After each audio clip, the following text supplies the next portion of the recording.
अच्छे नेता है और वो संविधान को लागू करना चाहते हैं।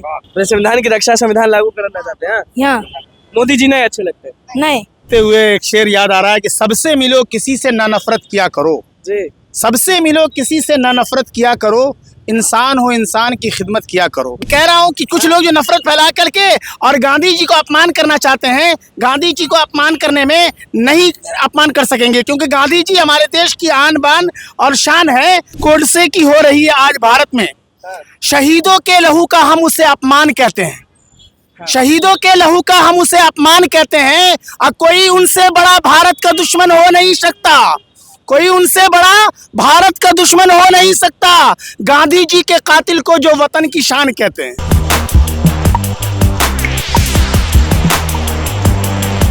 पटना में आज एक तस्वीर आपको हम दिखाने वाले हैं। मोहब्बत की दुकान, आप समझते हैं ना, राहुल गांधी मोहब्बत की दुकान सब लोग कहते हैं, पूरा भारत कहता है। आज पटना पहुंचे हैं, सारे लोग उनके स्वागत के लिए उतरे हुए हैं।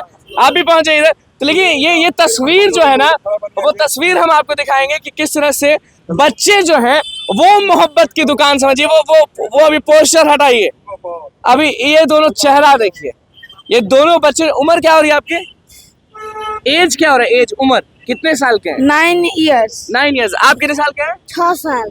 किसके? 6th पे। क्या नाम हुआ आपका? प्रज्ञा स्वरूप। हाँ? प्रज्ञा स्वरूप। प्रज्ञा स्वरूप। तो ये बताइए कि राहुल गांधी के लिए आप लोग खड़े हैं? यस। राहुल गांधी के लिए। हाँ। तो राहुल गांधी अच्छे लगते हैं आपको? क्या अच्छा लगता है उनको उनमें?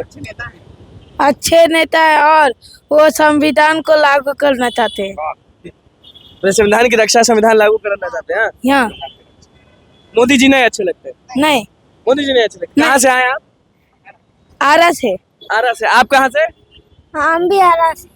राहुल जी को मानते पूरा है? हाँ।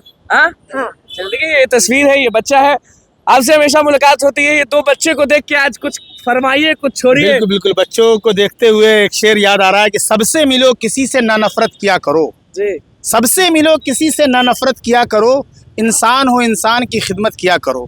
और संविधान वगैरह की बातें बच्चों ने की और मोहब्बत की बातें की। तो ये जो है गांधी का देश माना जाता है। मैंने एक रुबाई कहा था कि हिमायत गोडसे की हो रही है आज भारत में। बच्चे के पास आके बोलिए। हाँ। हिमायत गोडसे की हो रही है आज भारत में, हिमायत गोडसे की हो रही है आज भारत में। नफरतों के इस अंदाज में नफरत को फैला दिया है लोग, तो इसलिए मैं कह रहा हूँ कि हिमायत गोडसे की हो रही है आज भारत में। ये संविधान, या यूँ कह लिया जाए कि ये देश का बहुत बड़ा अपमान है। इसलिए मैं ये कह सकता हूँ कि ये किसने कहा कि मैं आधियों के साथ हूँ, ये किसने कहा कि मैं आधियों के साथ हूँ? गोडसे के दौर में गांधी के साथ हूँ।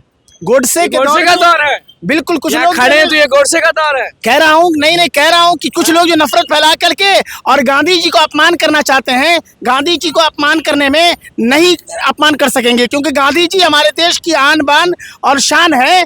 तो इसीलिए मैंने कहा है ना कि बहुत मशहूर जुमला मैंने कहा है, और इस वक्त मैंने इस पर दिया भी है। अच्छा। कि हिमायत गोडसे की हो रही है आज भारत में, शहीदों के लहू का हम उसे अपमान कहते हैं, शहीदों के लहू का हम उसे अपमान कहते हैं। और कोई उनसे बड़ा भारत का दुश्मन हो नहीं सकता, कोई उनसे बड़ा भारत का दुश्मन हो नहीं सकता, गांधी जी के कातिल को जो वतन की शान कहते हैं।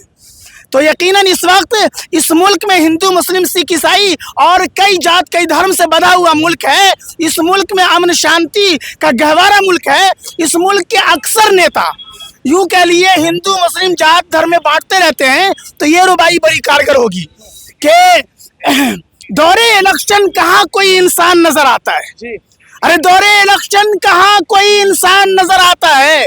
कोई हिंदू, कोई दलित, तो कोई मुस्लिम नजर आता है। अब बीत जाता है इलाकों से जब इलेक्शन का दौर, तभी इंसान रोजी रोटी के लिए परेशान नजर आता है। ये बच्चों के लिए क्या कुछ कहना चाहेंगे? यकीनन बच्चे जो है मन के सच्चे और ऐसे बच्चे जिन्होंने कह दिया मोहब्बत की दुकान, और इस तरीके से एक जुमले और याद आ रहे हैं कि ये दुनिया नफरतों की आखिरी स्टेज पर है, इलाज इसका मोहब्बत के सिवा कुछ भी नहीं है।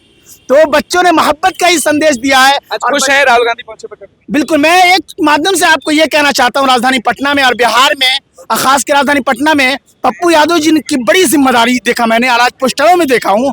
मैं कहना चाहता हूँ राहुल गांधी जी से, कांग्रेस के आला जिम्मेदारों से, कि बिहार की कमान पप्पू यादव जी को सौंप दो, तभी कांग्रेस आगे बढ़ेगी, वरना हाथ मलते रहेंगे आप। चलिए देखिए, एक अलग बात कह दी बातों में, तो देख लीजिए यही माहौल है भैया पटना का। तो बस समाचारों को सब्सक्राइब करें, पेज को लाइक करें। कैमरा के साथ धन्यवाद।